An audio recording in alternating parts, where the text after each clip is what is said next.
Okay, I'm going to do a couple videos. The first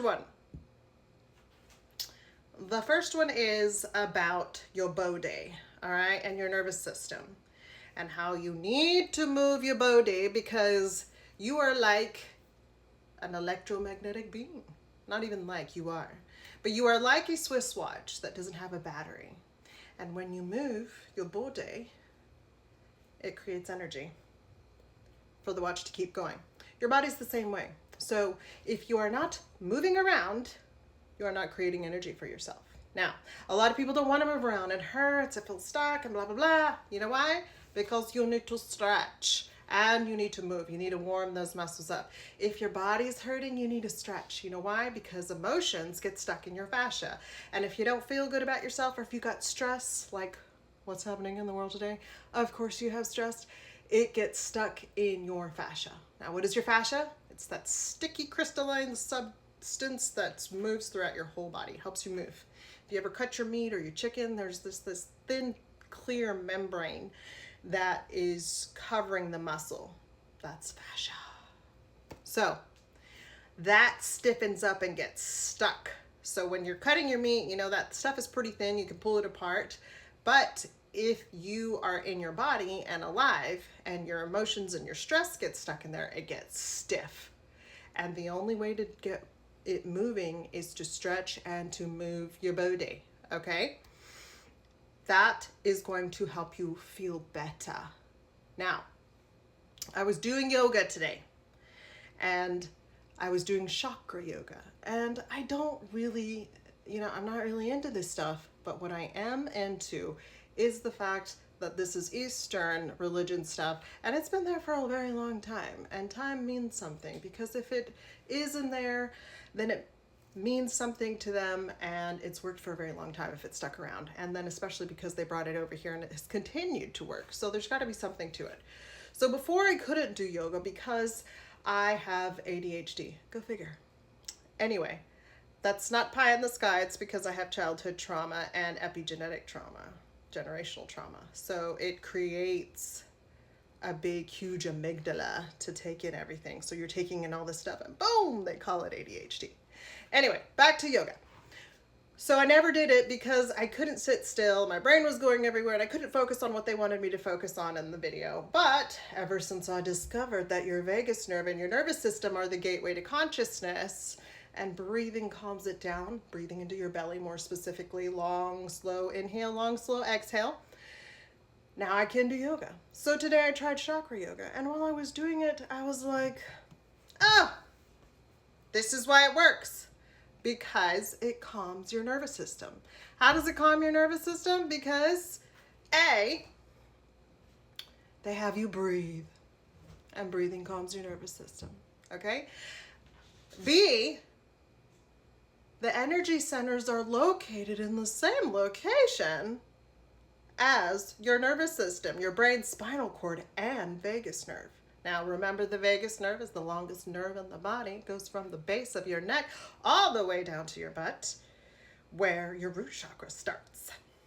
So your brain doesn't know the difference between imagination reality and the reality that it sees, right? So they have you visualize and breathe into that chakra so that you can release that energy while they're stretching and releasing your fascia, so that your energy centers can start moving through. Go fucking figure, right?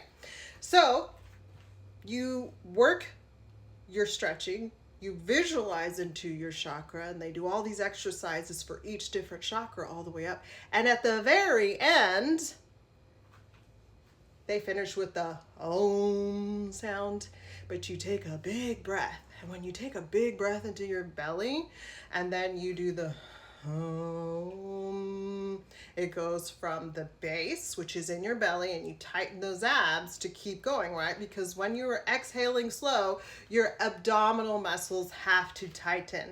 And then when it goes into the O part, your diaphragm, which is right here, up here, between your ribs, where there's a chakra, go figure, then you tighten that up too. And then when you end with a it vibrates your skull and your brain. Now, your brain listens to the sound of your own body. Your body is 70% water. So when you are humming, you are moving things in your body, right? It also is stimulating your vagus nerve because in your throat, which is another chakra, go figure, there are some nerve endings, bundled nerve endings that stimulate your parasympathetic response from your vagus nerve, which is your rest and digest response, right? So, why does this work? Well, because you're not in fight or flight if you're singing or talking. Because when you're in fight or flight, you're getting ready to box. You're not getting ready to sing or talk. So, singing and talking calms you down. And by the time you get through your root chakra all the way up to your chakra up here, and you're doing the exercises and you're contracting your abdominal muscles, you are pushing your cerebrospinal fluid, which is in your back, that houses your DMT. Now, DMT is a powerful hallucinogenic. It coats your brain at night. Yeah, it's in your spinal cord. And it's produced by your pineal gland, which is right in here, inside, right up here, which is the third eye chakra. Ah, go figure. So when you're breathing, you're pushing up your cerebral spinal fluid and you're putting pressure on your pineal gland, which has these little crystals, and then they release DMT. And then that's when they get up to the crown chakra and they're like, this is the euphoria. I bet you it is, because when you do the DMT, you're gonna feel euphoric, right? Because it's a hallucinogenic created by your own body. But it's not as concentrated as the ones that they do recreationally. It's microdosing. So you're still gonna feel euphoric. You're gonna feel that energy coming into your body. And that's when people are like, ah. So, move your body, stretch your fascia, do your breathing work, and guess what? Consciousness is a snap. Hope that works for you. Because once you connect to it, you can access the unified quantum field and create whatever reality you want. Okay? Love you and mean it. Have a good night. Bye-bye.